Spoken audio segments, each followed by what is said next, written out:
Right now, I am here with Lynn Vogel, and we are still at the Vogel Farm in Ogle County. And Lynn does a lot of, I'm going to say, the gardening, the sustainability. There's so much that you do. Like, we've had a whole conversation about all of the amazing things that you grow here. And we're in front of the garden, and this is called a hoop house. Why is it called a hoop house? It's a hoop house because it's made out of hoops, but it's a Makes more sense, right? affordable version of a greenhouse. It doesn't look like it would get really warm, but in the wintertime, I can go in, take off my jacket, and I'm perfectly comfortable. The barrels I have in there for watering the plants, they don't freeze. Okay. You know, when we had that severe sub-zero, it gets affected.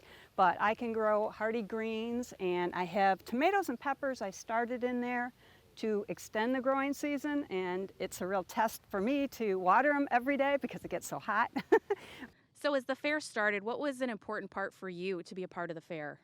Well, when the fair first started, they were just doing energy, and I really wasn't a part of it. I just kind of, looked at it.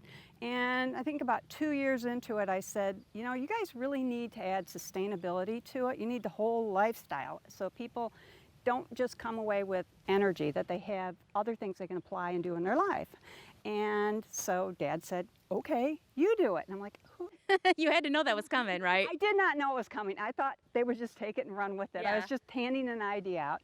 I started doing and having people do workshops on things that people can do and take control of their own lives, simple stuff like canning, food preservation, raising animals, livestock. I did one that people absolutely loved. It was called Chickens, Chickens, Chickens, because I had no idea what to call it. And I explained everything about chickens are fun. They're great to have. They're a great food source. They're great when you have leftover vegetables and fruits and everything. But if you don't like poop,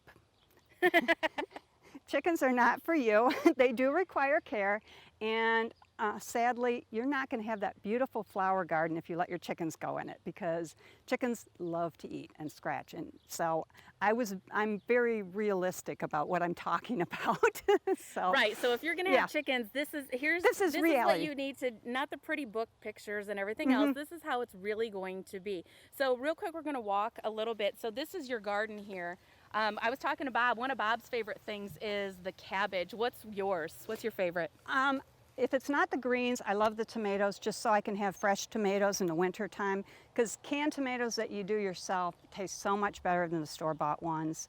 This is just one of the gardens I have. This is basically, obviously, the tomato garden, Right. and the preservation garden. There's zucchini growing there. The cucumbers are coming up. And then the hoop house will be used in the winter. And then there's another garden which I'm doing more row plants, so I'm putting the greens out there. And then this will be used as soon as I put more fertilizer, because I use the alpaca manure. Okay. You can use alpaca manure straight. It doesn't have to age or anything. So as we're cleaning out the barn, we're going to be dumping manure there to enhance the soil. And we're going to go look at the alpacas.